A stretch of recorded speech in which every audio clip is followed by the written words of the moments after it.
చూడండి మా యానాది బతుకులు చూడండి ఎట్లా ఉన్నాయో. ఈయన అడగదాం ఏం చెప్తాడో చూద్దాం.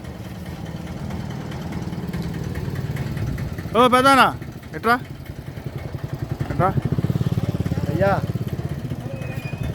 అయ్యా ఈ చెత్త కాగితాలు ఏరుకుంటున్నావా? ఏం చేస్తావయ్యా, నాకు ఆధార్ కార్డులు ఏమి లేవయ్యా తండ్రి. ఇది చూస్తే మాకు అమ్మ నాన్నలు నాకు హిందూపూరు ఒకడు పడిచుకల, మళ్ళీ నెల్లూరు రాజపాలు ఉండరు, సౌత్ రాజపాలు ఉండరు, ఇట్లా నా భావత కూతురు పెట్టేసి ఉండరు అయ్యా. నాకు ఎక్కడ పనుకోండి ఈ పోస్ట్ స్టాపులు మోపురి యువతల పనుకోండి. కానీ మంచిది. మీకు ఇల్లు ఉన్నాయా? ఇల్లు ఇచ్చిన గవర్నమెంట్ ఇల్లు ఇచ్చిన ఉన్నాయా? లేదు నాయన, ఇల్లు కూడా లేదా? లేదు నాయన, గవర్నమెంట్ ఇచ్చిన ఇల్లు లేదు. మా అమ్మ నాయన అట్లా యత మనుషులు అలాడితే. మా అక్క నేను రాసిపాలెం, సౌత్ రాసిపాలెం. కానీ మమ్మల్ని ఆ బిడ్డ కావాలంటాండ్రు అయ్యా. బాధలు అల్లాడితే తిరుగుతాను, ఈ కాగితాలు వేసుకుని అమ్మనాలు పాఠాలు తిరుగుతాను అయ్యా. నా బతుకు ఏంటి? సరే ఇప్పుడు మీ ప్రభుత్వం వచ్చి ఆధార్ కార్డు ఇది ఇప్పించి మీకు పెన్షన్ ఇచ్చే మార్గం మేము చూస్తాం, కానీ నువ్వు ఈ పనులన్నీ ఆపేసుకొని బుద్ధిగా పని పాట చేసుకొని బతుకుతావా? చేసుకుంటున్నాయ్యా ఆధార్ కార్డు ఇప్పిస్తే. అట్నయ్యా మా భావవర్తి నా చెల్లుళ్ళు ఇప్పుడు ఇండే పెట్టారు రాసిపల్లి చూడు, సౌత్ రాసిపల్లి, ఆ పెడితే వాళ్ళు సహా నేను బతకాలయ్యా. అదయ్యా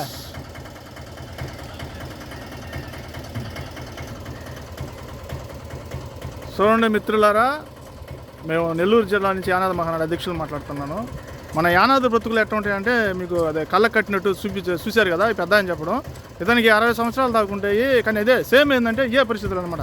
ఏది మనకి ఎందుకు చెప్తున్నామంటే వీళ్ళు ఆధార్ కార్డుల గురించి పదే ఎందుకు చెప్తామంటే ఇది పరిస్థితులు అనమాట. ఈ విధంగానే ఈ యానాదుల బ్రతుకులు వెనక్కిపోవడానికి, సంవత్సరాలు పొడుగుతా వెనక్కిపోవడానికి కారణాలు ఏంటంటే ఈ అధికారులు కూడా కొంచెం దృష్టి పెట్టి ఇటువంటి వాళ్ళకి ఆధార్ కార్డులు చేపిస్తే వాళ్ళకి పెన్షన్లు వస్తాయి, వాళ్ళు పని పాటలు చేసుకొని బతుకుతారని ఆశిస్తూ నేను అధికారులకి ఇంకొకసారి కూడా ఆధార్ కార్డుల మీద కొంచెం చర్య తీసుకోవాలని చెప్పి యానాది మహానాడు నెల్లూరు జిల్లా తరఫున కోరుతున్నాం.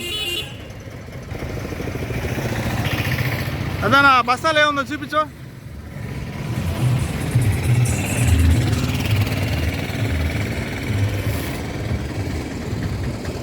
వద్దు సరిపోతులే.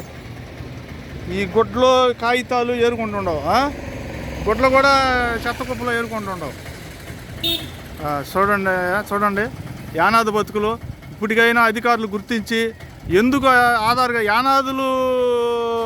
యానాదులు ఏ గవర్నమెంట్ ఆఫీస్ వచ్చినా మీరు యానాదుల మీద కొంచెం చర్య అనేది కొంచెం జాగ్రత్త అంటే అదేనండి. కొంచెం వీళ్ళు వస్తారు కదా ఆధార్ కార్డు కానీ ఏదో సమస్య మీద వచ్చినప్పుడు వెంటనే స్పందించి ఈ యానాదులకి జరిగే సమస్యల మీద అధికారులు కొంచెం గట్టిగా చర్యలు తీసుకోవాలని చెప్పి ఈ కోరుకోవడం జరుగుతుంది.